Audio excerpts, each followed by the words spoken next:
Hello बच्चों, हम लोग जो भी पढ़ रहे थे स्पीड पढ़ा, वेलोसिटी क्या होती है और मोशन इन न्यूटन इक्वेशन पढ़ा क्या होती हैं। हम लोगों ने देखा था वन बाय वन करके। आज हम लोग देखेंगे ग्राफिकल सेक्शन क्या होता है, स्पीड एंड टाइम क्या होते हैं, कैसे ग्राफ को ड्रा करते हैं, वो चीज़ हम लोगों को पढ़नी है। और जो बच्चे वीडियो कंप्लीट नहीं देखते हैं, ज़्यादा से ज़्यादा शेयर करें, वीडियो को देखें। जिनके पास इनको रिक्वायरमेंट है वीडियो की, वो उनको पास पहुँचे वीडियो। ठीक है, हम लोग देखते हैं यहाँ पे पोजीशन एंड टाइम क्या होती है। पोजीशन एंड टाइम की बात करते हैं हम लोग ग्राफिकल सेक्शन में पढ़ेंगे। तो यहाँ पे रिप्रेजेंट किया गया है, अगर यहाँ पे दिखाया गया स्पीड कांस्टेंट होगी तब क्या होगा, अगर यहाँ डिस्टेंस कांस्टेंट हो जाती है तब क्या हो जाता है।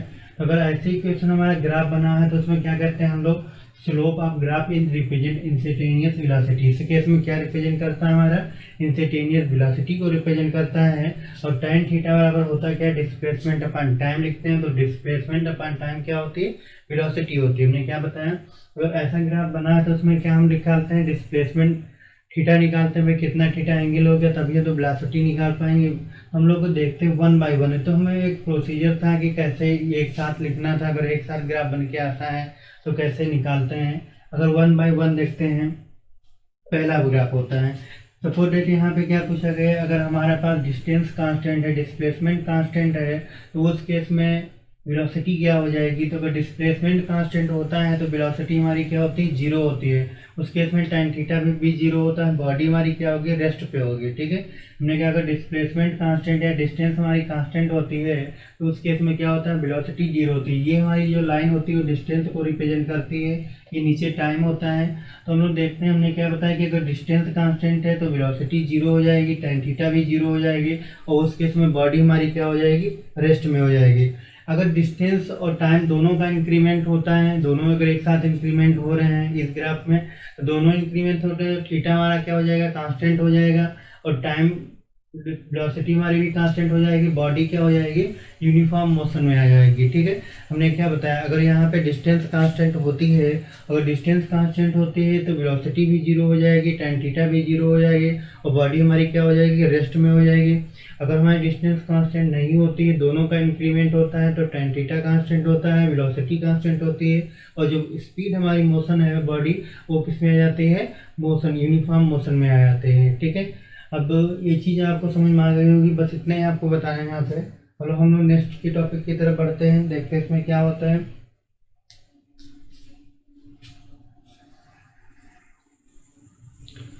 हम लोग देखते हैं सेकेंड ग्राफ की तरफ बढ़ते हैं। अगर सपोर्ट देखने ने कहा कि ये टाइम का इंक्रीमेंट कम हो और डिस्प्लेसमेंट का इंक्रीमेंट होता है, तो उस केस में थीटा में क्या होता है, तो थीटा हमारा क्या करेगा, डिक्रीज करेगा, किसके साथ, विद टाइम के साथ। अगर हमारा ऐसी पोजीशन बन के आती है, ठीक है, तो थीटा हमारा क्या करेगा, theta decreasing with time, theta time के साथ डिक्रीज करेगा, tan theta decrease with time के साथ डिक्रीज करेगा, वेलोसिटी भी डिक्रीज करेगी टाइम के साथ। अगर हमारे पास ऐसा ग्राफ बन के आता है, ऐसी लाइन बन के आती है, सपोज दैट हमने कहा कि देखो टाइम बहुत कम इंक्रीमेंट हो रहा है, बाद में टाइम का इंक्रीमेंट होने लगा, तो हम लोग बोलते हैं कि वेलोसिटी डिक्रीज करेगी, वेलोसिटी घट जाएगी, इसके साथ विद टाइम के साथ घटेगी। ठीक है, हमारी स्पीड क्या होगी, नॉन यूनिफॉर्म मोशन हो जाएगी। स्पीड क्या हो जाएगी, नॉन यूनिफॉर्म मोशन हो जाएगी। ठीक है, हमने क्या बताया, theta decreasing with time, theta time के साथ डिक्रीज करेगा, tan theta decreasing with time, velocity अब डिक्रीजिंग विद टाइम, वेलोसिटी भी टाइम के साथ डिक्रीज कर जाएगी, स्पीड क्या हो जाएगी, डेट नॉन यूनिफॉर्म मोशन हो जाएगी। ठीक है, अगर हमारे पास क्या होता है, टाइम को इंक्रीमेंट करते हैं, तो अगर टाइम हमारा कांस्टेंट हो जाता है तो थीटा क्या करेगा, डिक्रीज हो जाएगा, इंक्रीज हो जाएगा, थीटा हमारा इंक्रीमेंट हो जाएगा, और tan थीटा भी इंक्रीमेंट हो जाएगा, और वेलोसिटी भी इंक्रीज करेगा। इस केस में मोशन जो हो जाएगी हमारी नॉन यूनिफॉर्म मोशन हो जाएगी। ठीक है, हमने क्या बताया, इस केस में मोशन कौन सी हो जाएगी, नॉन यूनिफॉर्म मोशन हो जाएगी।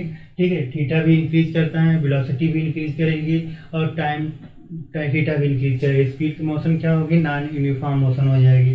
सपोज दैट दोनों चीज़ फिक्स हो जाए, कांस्टेंट हो जाए, थीटा भी 90 से हमारा कम हो जाए, तो tan थीटा क्या हो जाएगा, नेगेटिव हो जाएगा, वेलोसिटी हमारी भी नेगेटिव हो जाएगी, बस मोशन क्या हो जाएगी, यूनिफॉर्म मोशन हो जाएगी। ठीक है, तो ये बात क्वेश्चन देखते हैं, हमने कहा अगर टाइम के साथ अगर इंक्रीमेंट होता है तो थीटा क्या हो जाएगा, डिक्रीज करता है, वेलोसिटी भी डिक्रीज करती है, उसके साथ मोशन क्या होती है, नॉन यूनिफॉर्म मोशन होती है। अगर थीटा का इंक्रीमेंट होता है, डिस्टेंस इंक्रीज करती है, डिस्प्लेसमेंट इंक्रीज करती है, तो थीटा डिक्रीज कर जाएगा, और tan थीटा डिक्रीज करेगा, वेलोसिटी भी डिक्रीज करेगा, मोशन क्या हो जाएगी, नॉन यूनिफॉर्म मोशन हो जाएगी। ठीक है, अगर ऐसे केस में आते हैं, दोनों कांस्टेंट होते हैं, तो हमारे पास tan थीटा क्या हो जाएगा, नेगेटिव हो जाएगा, वेलोसिटी हमारी नेगेटिव हो जाएगी और मोशन क्या हो जाएगी, यूनिफॉर्म मोशन हो जाएगी। ठीक है, तो आप इतना स्क्रीनशॉट ले लें। हम सेकेंड तरफ बढ़ते हैं।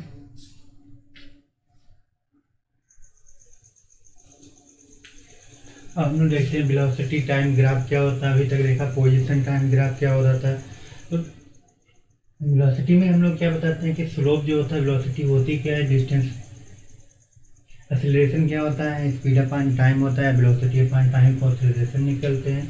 जिससे सपोर्ट लिखा है यहाँ पे slope graph represent of acceleration, then tan theta बराबर वेलोसिटी अपॉन टाइम लिखते हैं हम लोग, क्या आता है, एक्सीलरेशन आता है। ठीक है, अब यहाँ पे देखते हैं, यहाँ पे पहले ग्राफ में क्या बताया गया है, अगर हमारे पास स्पीड कांस्टेंट कर दी है। ठीक है, हमारे पहले ग्राफ में क्या बताया गया, अगर स्पीड कांस्टेंट है तो उस केस में थीटा का मान क्या होगा, 0 होगा, tan थीटा 0, एक्सीलरेशन भी 0 हो जाएगा और स्पीड हमारी क्या रहेगी, कांस्टेंट। अगर स्पीड कांस्टेंट रहती है तो मोशन क्या हो जाएगी, यूनिफॉर्म मोशन हो जाएगी। ठीक है, अगर स्पीड हमारी कांस्टेंट होगी तो थीटा भी 0 होगा, एक्सीलरेशन भी 0 होगा, मोशन क्या हो जाएगी, यूनिफॉर्म मोशन हो जाएगी, बी हमारी भी कांस्टेंट हो जाएगी। इस केस में क्या होता है, अगर एक्सीलरेशन हमारा कांस्टेंट हो गया, ठीक है, क्या हो गया, एक्सीलरेशन कांस्टेंट हो गया तो हमारे पास tan थीटा क्या होगा, वो भी कांस्टेंट होगा, मोशन क्या हो जाएगी, यूनिफॉर्म मोशन हो जाएगी। ठीक है, यहाँ पे यूनिफॉर्म एक्सीलरेशन मोशन हो जाएगी। ठीक है, हमने क्या बताया, अगर यहाँ पे एक्सीलरेशन कांस्टेंट है, ठीक है, इस केस में क्या हो गया, एक्सीलरेशन का मतलब टाइम और स्पीड दोनों का इंक्रीमेंट हो रहा है एक साथ, तो उस केस में थीटा कांस्टेंट हो जाएगा और एक्सीलरेशन हमारा क्या होगा, कांस्टेंट होगा, मोशन क्या हो जाएगी, यूनिफॉर्म मोशन हो जाएगी। ठीक है, अब ये चीज़ यहाँ पे समझ में आ गई होगी। यहाँ पे क्या बताएं, देखो फिर से मैं बताता हूँ, स्पीड हमारी कांस्टेंट होगी तो हमारा एक्सीलरेशन भी 0 हो जाएगा, tan थीटा भी 0 हो जाएगा। अगर एक्सीलरेशन कांस्टेंट होगा तो tan थीटा कांस्टेंट रहेगा और हमारी मोशन क्या होगी, यूनिफॉर्म मोशन होगी। इतना आप स्क्रीनशॉट ले लें। हम नेक्स्ट टॉपिक की तरफ बढ़ते हैं हम लोग।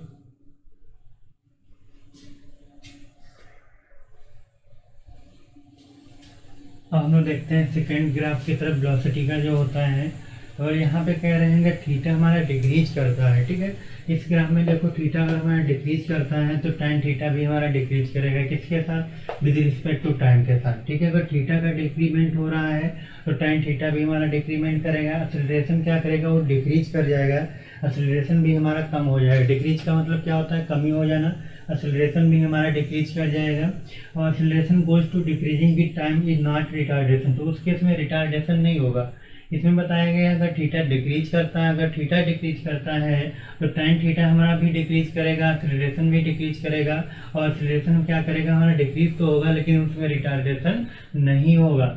ठीक है, पहले ग्राफ समझ में हमने क्या बताया, अगर हमारा थीटा ऐसे डिक्रीज कर रहा है तो थीटा डिक्रीज करता है तो tan थीटा भी डिक्रीज करेगा, एक्सीलरेशन भी डिक्रीज करेगा और हमारा रिटार्डेशन नहीं होता है। अगर यहाँ पे देखो थीटा हमारा इंक्रीमेंट कर रहा है, थीटा अगर इंक्रीमेंट कर रहा है तो tan थीटा भी इंक्रीमेंट करेगा।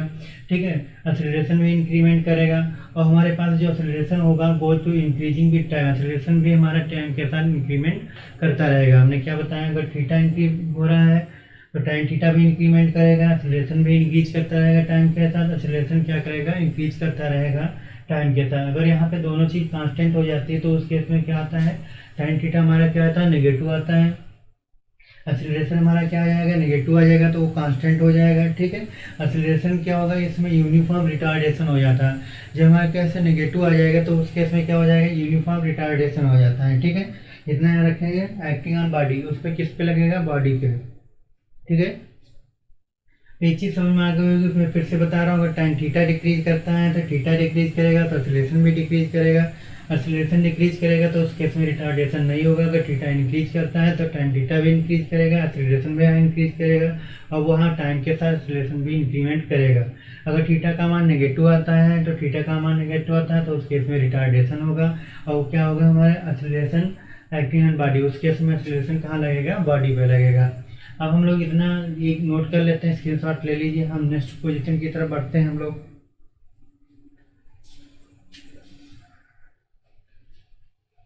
अब हम लोग देखते हैं एक्सीलरेशन टाइम ग्राफ क्या होता है। अगर सपोर्ट दैट थीटा भी एक साथ इंक्रीमेंट करता है और एक्सीलरेशन में इंक्रीमेंट करता है तो उस केस में क्या बोलेंगे, यूनिफॉर्मली इंक्रीज एक्सीलरेशन।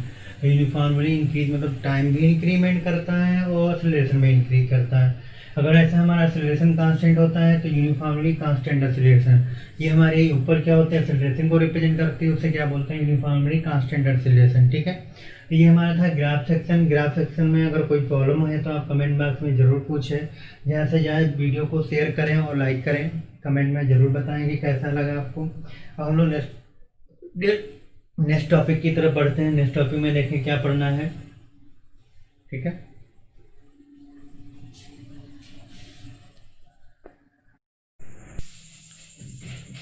अब हम लोग पढ़ेंगे रिलेटिव वेलोसिटी क्या होती है। अभी तक हमने पढ़ा था कि मोशन क्या होती है, स्ट्रेट लाइन मोशन क्या होती है और ग्राफ कैसे ड्रा करते हैं, न्यूटन इक्वेशन पढ़ी। आज हम लोग पढ़ेंगे रिलेटिव वेलोसिटी क्या होती है।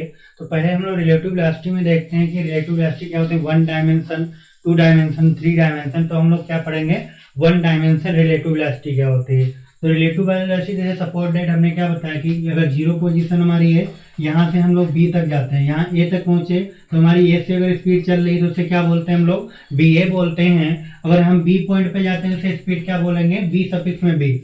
अगर हमारी स्टेट यहाँ जीरो से अगर यहाँ से ए तक डिस्टेंस उसे क्या बोलेंगे, एक्स ए डिस्टेंस बोलते हैं। अगर बी तक है जीरो से तो उसे क्या बोलते हैं, एक्स बी डिस्टेंस बोलते हैं। तो हम लोग यहाँ पे क्या होता है, पोजीशन में जब चेंजिंग होता है तो क्या आता है, डिस्प्लेसमेंट आता है। तो डिस्प्लेसमेंट क्या हो जाएगा, हम लोग लिखेंगे displacement of B, displacement of B with respect to A. भाई बी का डिस्प्लेसमेंट ए के रिस्पेक्ट में जो है वो कितना है। अब हम लोग देखेंगे displacement of A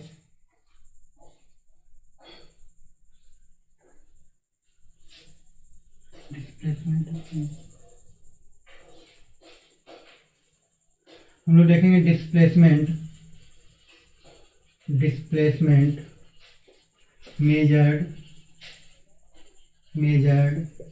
B with to A. ठीक है, ये की रिस्पेक्ट में डिस्प्लेसमेंट कितना है।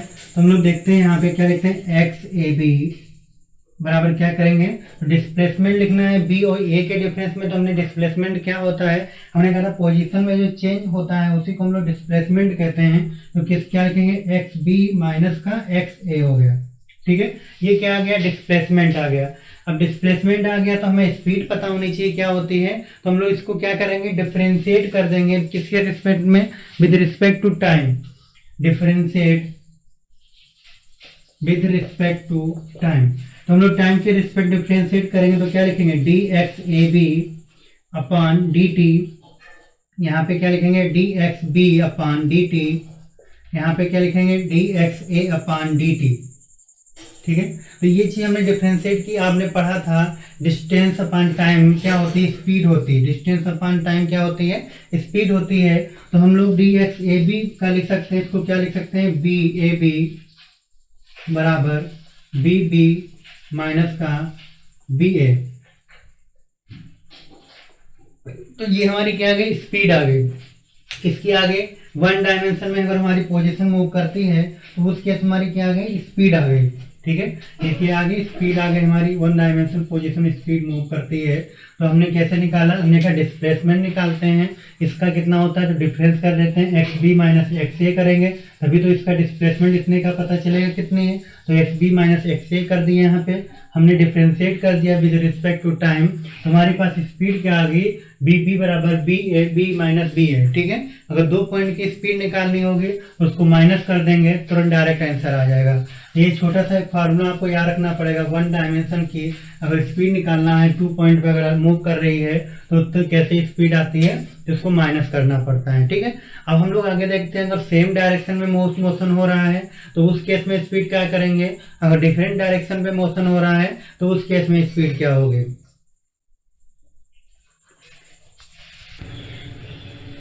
अब हम लोग पढ़ेंगे सेम डायरेक्शन में अगर स्पीड होगी तो उस केस में हमारी रिलेटिव वेलोसिटी क्या होगी। सपोज लिखा, अगर डेफिनेशन लिखते हैं तो हम लिखते हैं when two velocity and two particles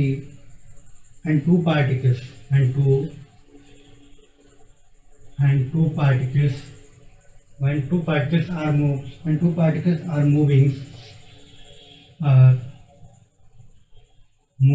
in same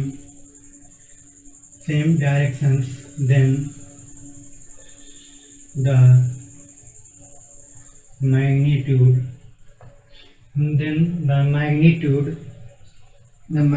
of relative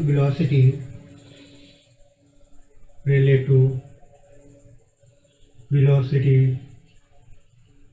is equal। ठीक है, अब कह रहे हैं अगर सेम डायरेक्शन में हमारी स्पीड मूवमेंट कर रही है तो उस केस में क्या है, सपोर्टेड हमारे पास इधर एक v1 स्पीड मूव कर रही, दूसरी स्पीड हमारी क्या है v2 मूव कर रही एक ही डायरेक्शन पे, इधर से मान लो आ रही वही स्पीड हमारी आ रही है v1 हो गई। ठीक है, v1 स्पीड हो गई, दूसरी इधर आ रही है मान लो ये v2 स्पीड हो गई। ठीक है, तो ये v1 v2 अगर सेम डायरेक्शन में मूवमेंट कर रहे हैं उस केस हमारी रिलेटिव वेलोसिटी क्या हो जाएगी, तो हम बात करते हैं अगर रिलेटिव वेलोसिटी v21 निकालते हैं तो v2 माइनस का v1 रिलेटिव वेलोसिटी, ये हमारी रिलेटिव वेलोसिटी आ जाएगी v2 minus v1 relative velocity हो जाएगी। अगर सेम डायरेक्शन में मूवमेंट करते हैं तो रिलेटिव वेलोसिटी क्या आएगी, हम दूसरे सेकेंड में से फर्स्ट को माइनस कर देंगे तो हमारी रिलेटिव वेलोसिटी आ जाएगी। और हम देखते हैं अगर अपोजिट डायरेक्शन पे आ जाएगी तो अपोजिट डायरेक्शन में हम लोग क्या करते हैं, कुछ नहीं करना है, बस थोड़ा सा चेंज करना है। अगर हमने क्या बताया कि अगर ये सेम डायरेक्शन पे है तो अगर देखो दोनों अगर सेम डायरेक्शन, अगर इधर लेफ्ट में चल रही दो स्पीड तभी माइनस करना है, अगर दोनों राइट में आ रही तब भी स्पीड को हमें माइनस ही करना पड़ेगा। ठीक है, हमने कहा अगर राइट में आ रही तब भी हमको माइनस करना पड़ेगा, लेफ्ट में आ रही है अगर तब भी माइनस करना पड़ेगा। अगर अपोजिट में आती हैं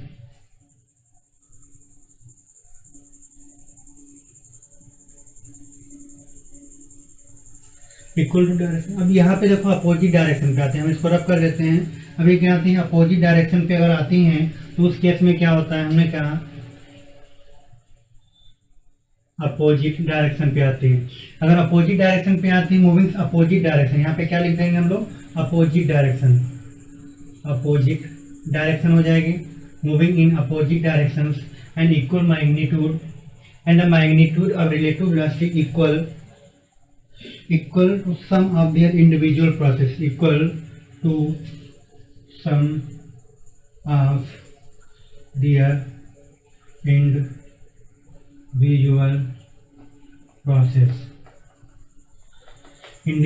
process। ठीक है, अब कह रहे हैं अगर अपोजिट डायरेक्शन में मूवमेंट होता है स्पीड का तो उस केस में क्या आते हैं, सपोर्टेड। हमने क्या है, अगर v1 हमारी स्पीड इधर मूव कर रही है, ठीक है, अगर v2 का मूवमेंट हमारा इधर हो रहा है, v2 का मूवमेंट हमारा इधर हो रहा है तो उस केस में v स्पीड क्या हो जाएगी, अगर देखते हैं हम लोग, या फिर v1 हमारी इधर मूव कर रही है, v1 हमारी इधर मूव कर रही है और v2 हमारी इधर मूव कर रही है, तो उस केस में स्पीड क्या होगी, हमने कहा अपोजिट डायरेक्शन में अगर मूवमेंट होता है तो उस केस में स्पीड को क्या करते हैं हम लोग, ऐड कर देते हैं। तो हम लोग लिखते हैं v21 बराबर v2 प्लस का v1, दोनों को क्या कर देते हैं हम लोग, ऐड कर देते हैं v1 प्लस v2। ठीक है, अगर अपोजिट डायरेक्शन पे होती हैं तो हम स्पीड को ऐड करते हैं, हमने कहा अगर सेम डायरेक्शन पे होती हैं तो हम लोग माइनस कर देते हैं। इतना याद रखना, अगर हमने क्या बताया कि अगर अपोजिट डायरेक्शन है तो ऐड होगा, अगर सेम डायरेक्शन है तो सब्ट्रैक्शन होगा। ठीक है, ये स्क्रीनशॉट ले लें। अब हम लोग नेक्स्ट टॉपिक पे पढ़ते हैं कि अगर सेम डायरेक्शन पे आती हैं, ठीक है, न्यूमेरिकल एप्लीकेशन कैसे करते हैं, इतना नोट कर लें।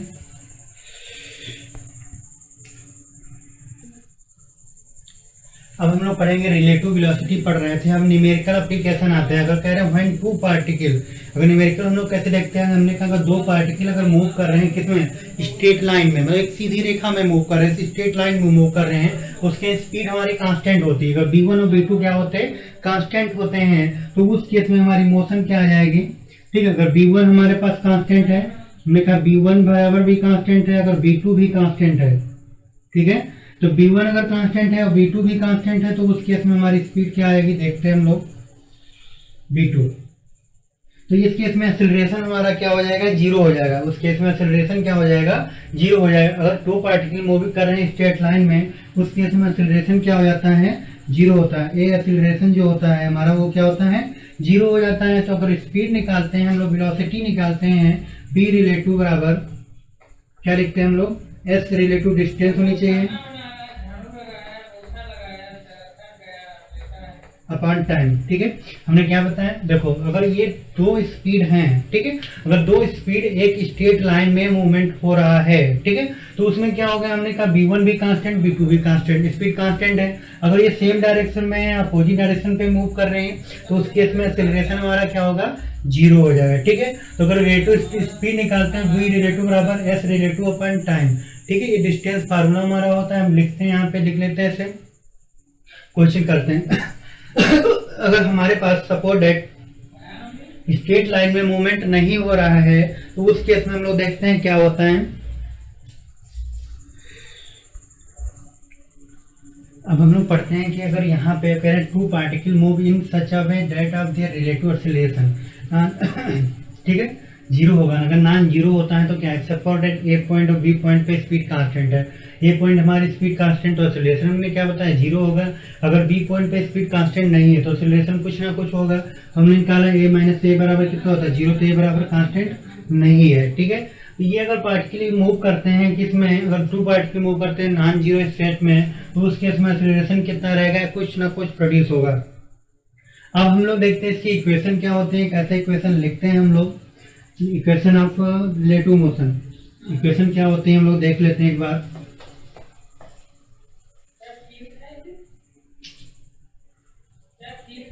Equation of relative motion, equation क्या होती है,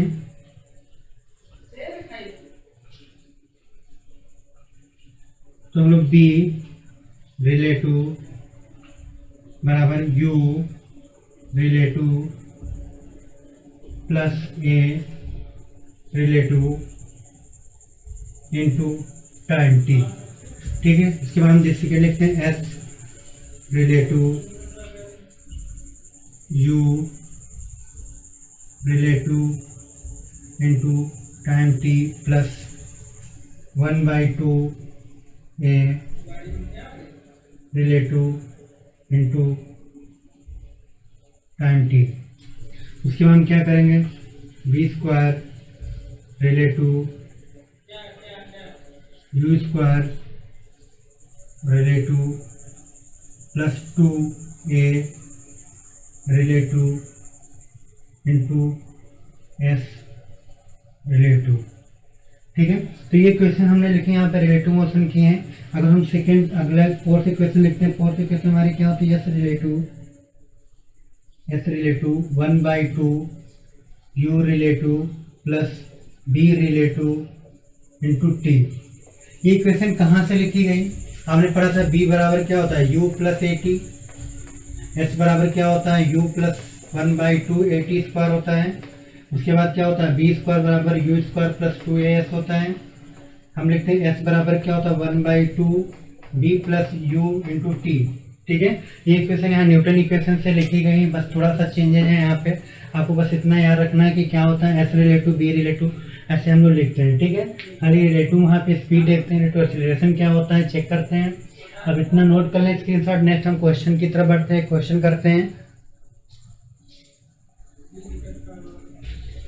अभी तक जिन बच्चों ने अभी तक चैनल को सब्सक्राइब नहीं किया, सब्सक्राइब कर लें और बेल आइकन को प्रेस कर लें। ज़्यादा से ज़्यादा वीडियो को शेयर करें, जिनको रिक्वायरमेंट है उनके तक पहुँचे। यहाँ पे कोई चार्ज नहीं लिया जा रहा हम लोगों से।